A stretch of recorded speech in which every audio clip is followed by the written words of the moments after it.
and care for me.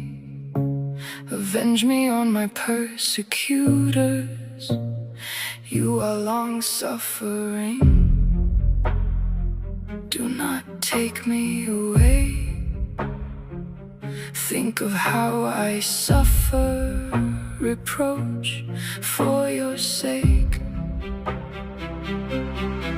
If you repent, I will restore you so that you may serve me. If you utter worthy, not worthless words, you will be my spokesman. Let this people turn to you, but you must not turn to them.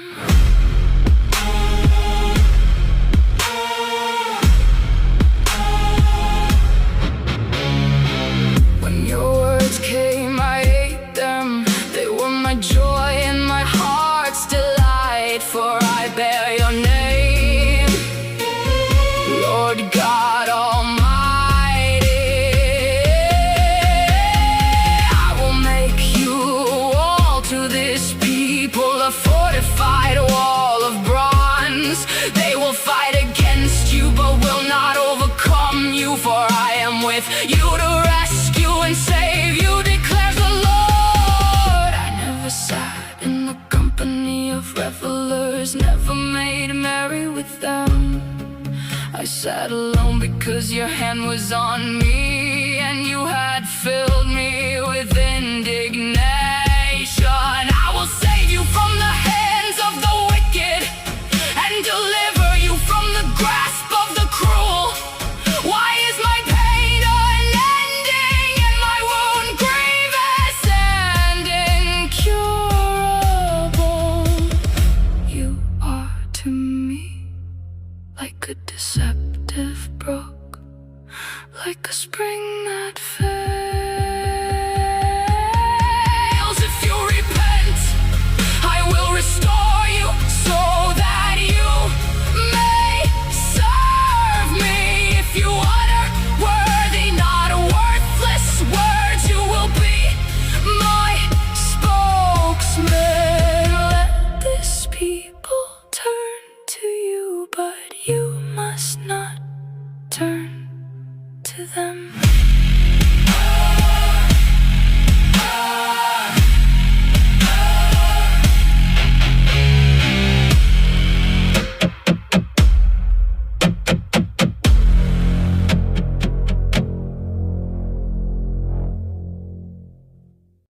Reproach for your sake. A journey of faith and heart. It's a scripture reflection of Jeremiah chapter 15, verses 15 through 21.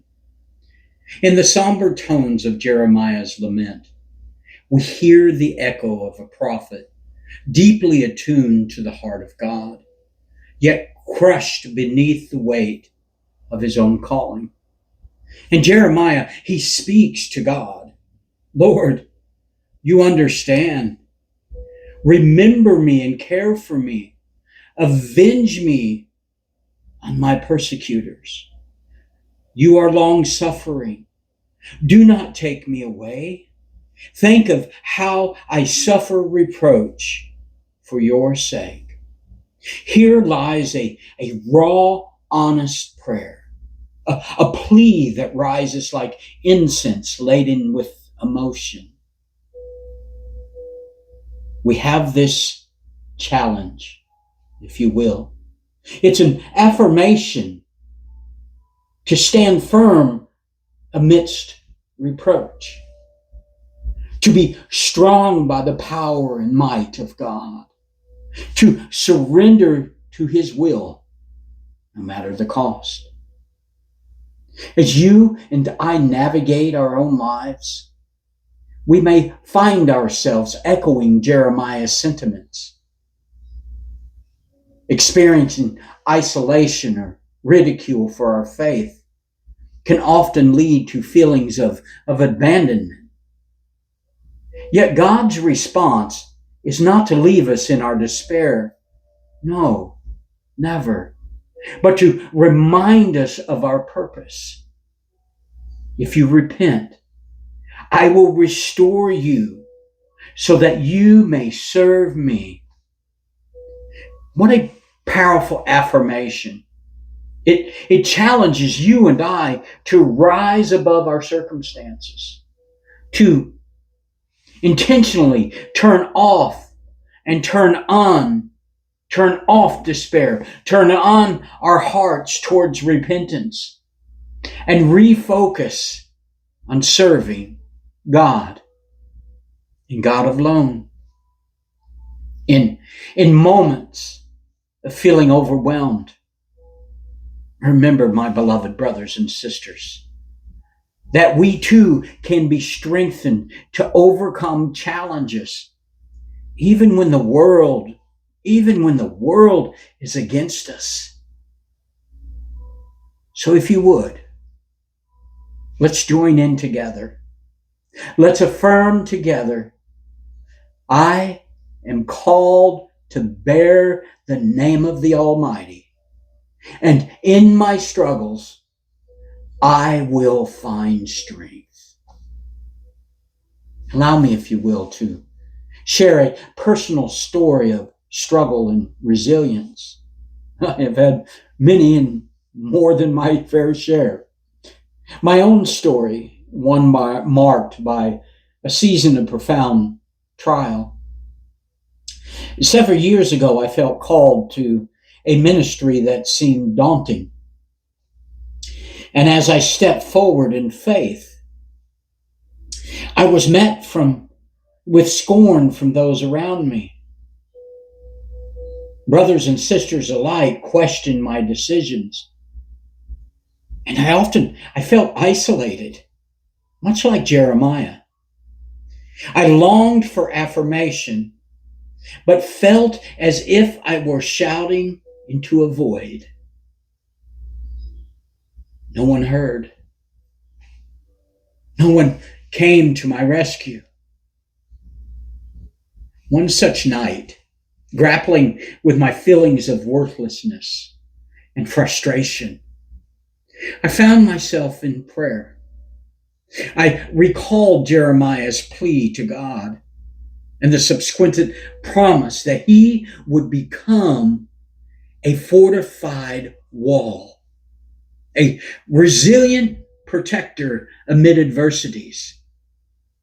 As I prayed for strength, I felt an unmistakable warmth just enveloped my heart, a whispering of reminders of my worth in Christ and the intentional purpose that God set before me.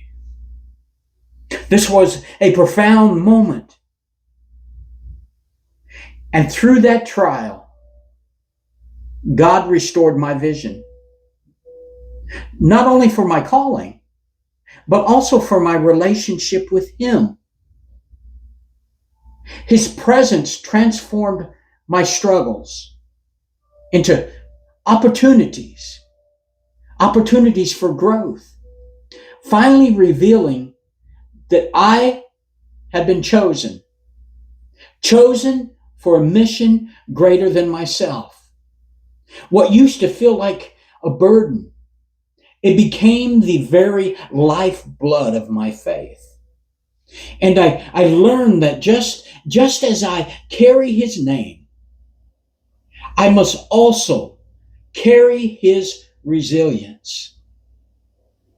And it is by the power and might of my surrender to His Holy Spirit that I was able to overcome. And I have a call of action for you. A call of action to embrace your calling with courage. My dear friends, my brothers and sisters in Christ, I urge you to take a step forward. Whatever reproach or isolation you may feel in your journey, don't allow it to overshadow the purpose that God has for you. Will you please not do that? Will you simply reflect and repent? Take a moment this week to evaluate your heart. are the words you need to share that are worthy. Seek God's guidance so you can articulate your truth with yourself and those around you. Will you connect with the isolated, even though you may feel isolated? Reach out to someone who may be feeling the weight of reproach. Encourage them to be fortified, a fortified wall in their life, just as God promised to you. These are the wonders and mystery of Scripture. And you will find healing. Will you stand firm in His Word? Will you memorize the promise from Jeremiah 15:20? I will make you a wall to this people, a fortified wall of bronze. They will fight against you, but they will not overcome you. For I am with you to rescue and to save you. What a profound promise. What a power. And I think it would be very beholding to let each of us bring our thoughts and reflections before God the Father in prayer. Gracious Father, I come before you fully aware of the many places where I have faltered and I have felt the weight of reproach. Thank you, Father God, for your intimate understanding of my struggles. Help me, Father God, to speak worthy words that glorify you, to turn my heart towards service, and to stand firm as a fortified wall for others, for your glory. May your Spirit, Father God, embolden me to embrace the calling you have placed upon my life with courage, knowing full well that I'm never alone in this journey. In the precious name of Jesus, I pray. Amen and amen. So let's embrace our journey, trusting that in every hardship, for God's sake, you and I are met with His overwhelming grace.